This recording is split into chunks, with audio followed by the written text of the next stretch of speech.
All right, ladies and gentlemen, this is Mark Anderson for Keller Community College. We're going to be looking at the second video here. We're going to add and subtract rational fractions, or rationals. This is a reminder, if you haven't watched the first video, please go seek that out and watch that first, because I will be doing a lot less explanation about the process of this, but I thought we could do some more difficult examples and just show a little variation here and add some more tweaks. So let's get down to the business. We've got 7 problems to do in this video, and we're going to start off with a problem where we're subtracting, but I'm going to add the negative to get rid of the subtraction there. Our lowest common denominators between an x plus 4 and an x minus 4 is one of each, because we cannot just change one of them to match the others because they are protected binomials. So we are going to also look at our excluded values, where x cannot be either positive or negative 4.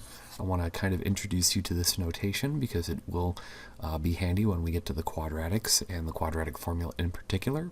But this is a short way to say that x cannot be either in positive nor negative 4. Now, since we need a lowest common denominator of x plus 4, x minus 4, I'm going to multiply the first one by 1, and multiplying by a very special 1 of x plus 4 over x plus 4, and multiply this by 1, which is x minus 4, x minus 4. We're going to do some distribution like this. So in our numerator, we're going to have x squared plus 4x, and do some distribution like that.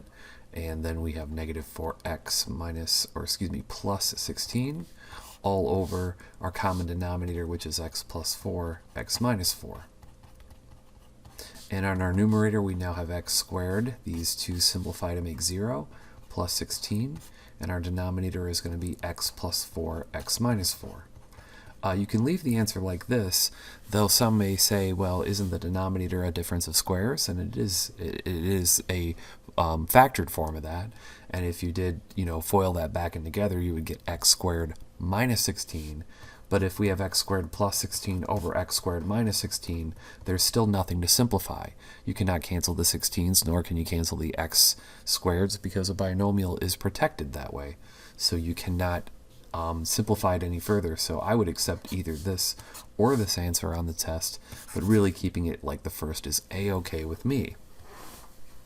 So here you see, speaking of difference of squares, this is going to be our x plus 4, x minus 4, if I factor that using the difference of squares rule. Now I notice that this already has an x plus 4, so like in the first problem that we did up above here, this x plus 4, x minus 4 is my lowest common denominator, and here are my excluded values. So the excluded values tells me, what would happen if I plugged in those numbers. I get a division of 0 error. So I'm going to do nothing to this first fraction. See, the first fraction actually has the denominator we're looking for, the x plus 4, x minus 4. So I'm going to multiply this side by x minus 4. And we'll do a little distribution there. So now we have x plus 4x minus 16, and all over x plus 4x minus 4. We're then going to combine like terms here, which makes this 5x minus 16 all over x plus 4, x minus 4. And that gives me the right answer. For this next problem, you'll note that we now have somewhat of an easy trinomial to factor, which gives me x plus 4, x minus 2. That's the two numbers that multiply to make negative 8 and add to make positive 2. And that gives us our lowest common denominator, since the first fraction has an x plus 4x minus 2. The second fraction has an x plus 4, so that's our common denominator. Our excluded value, our x, is not going to be equal to negative 4 nor positive 2. So we can find that by looking at our lowest common denominator and seeing that. All right, so now the first fraction is going to need nothing, but our second fraction is going to be multiplied by 1, and that special 1 is an x minus a 2. X minus 2, distribute that in, so 2x plus 4x minus 8 over x plus 4, x minus 2. Now we'll do some simplification up there in the numerator, which is going to be 6x minus 8, and then we have our x plus 4 times x minus 2.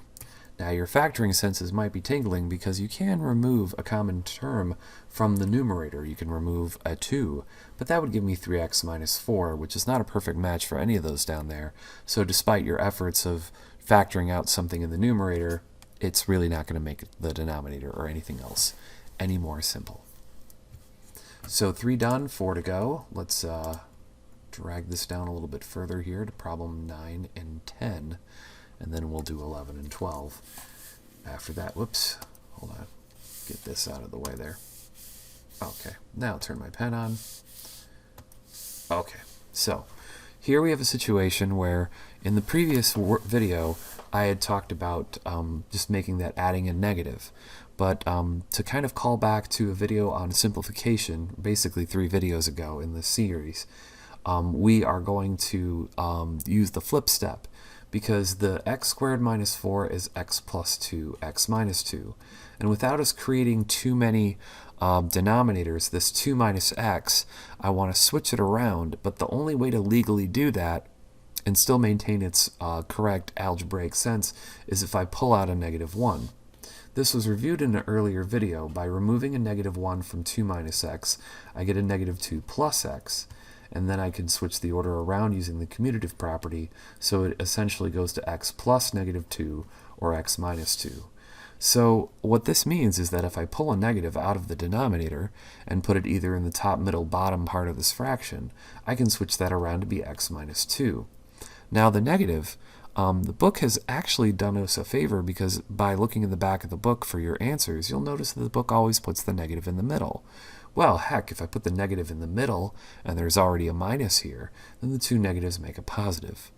Now, of course, you could have, made this a plus negative at the start of the problem because it was subtraction, but when you pull out the negative from the negative x to switch this around, you'd have a double negative, which would eventually turn that positive.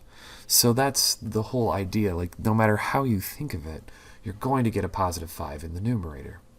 So let's multiply the top and bottom by 1. So here's x plus 2, here's x plus 2. All right, so here's what happens. We are going to distribute the 5 to the x plus 2. So now we have our x minus 1 plus 5x plus 10 all over x plus 2, x minus 2. I did get a little happy, did not fill out this part over here, so let's put the x plus 2, x minus 2 here, and show you that my excluded values are plus or minus 2. So now let's do some combination there. So we're going to have 6x plus 9 is over x plus 2, x minus 2. And yep, here it is. Your factoring senses are going off as usual. But you can factor out a 3, and that gives you 2x plus 3, but that just doesn't simplify with anything down below. So this is as far as we're going to go. Problem number 10, like problem number 9, gives us this flip step here where we're going to switch the order around, factor out the negative 1, which happens to interact with the subtraction to make it an addition problem. The x squared minus 2x minus 8 is going to factor to x minus 4, x plus 2, and that gives us a lowest common denominator of x minus 4, x plus 2. Sorry, I put a little plus there. And our excluded values are 4 and negative 2. So now we're going to multiply this by x plus 2, x plus 2, and do our little distribution there. So this gives me a numerator of x plus 4 from the first fraction that needed no modification since the denominator was fine in the first place. And this, then the 2 times the x is going to be 2x, and 2 times 2 is 4, all over x minus 4, x plus 2. So we're going to do our common terms in the numerator, 3x plus 8, and there's nothing to factor out there. So our x minus 4, x plus 2 is finished in the bottom, and with nothing to factor out in the numerator and that not being a perfect factor, it's as far as we can go. So for our final 2 problems, and these are going to be doozies, they're going to be quite long here. Let me kind of crop it on the screen so we get a little room to write. This is a situation where you might look at this 3-term problem and feel like your lowest common denominator is going to be ugly. But it's not actually. The ugly part is going to be fixing all the numerators with all the FOIL that you're going to be doing. But in the denominator, if you do the factoring of this first this first trinomial, you get x minus 3 and x plus 2. This is because 2 times negative 3 is a negative 6, and negative 3 plus 2 is a negative 1. So there's my lowest common denominator. You'll see that that is actually the match of the other two. The excluded values are going to be positive 3 and negative 2, so there's that. Well, let's put some numbers in here, and if I multiply by 1, I'm going to have to kind of draw this, kind of small in that first box there, because this numerator and denominator is going to get multiplied by x plus 2 over x plus 2. And this numerator and denominator is going to get multiplied by x minus 3, x minus 3. Now what this means is that this new problem is going to have 10 terms. 2 from the first fraction, 4 from the second, and 4 from the third. We're going to do some FOIL. Our denominator will eventually be x minus 3, x plus 2, because we're getting all the denominators the same. So here we go. The first 2 terms is going to be x plus 2. The next 4 terms is going to be the FOIL of the 2x plus 1 into the x plus 2. So if we do the FOIL in that order, this is going to be the first terms, the 2x squared, the outside terms, the 4x, the inside terms, the 1x. And I would never leave 1x in my final answer, but I'm going to put it here just to kind of help you add them up. Plus 1 times 2, which is 2. So again, we just did these 4 terms, 1, 2, 3, 4, from this middle second fraction. Now we're going to get our last 4 terms from doing the FOIL of these two together. So that's x times x, which is x squared, x times negative 3, 1 times x. Again, I don't ever want to leave that in the final answer, but that's there to help us add them up. And then 1 times negative 3. 10 terms.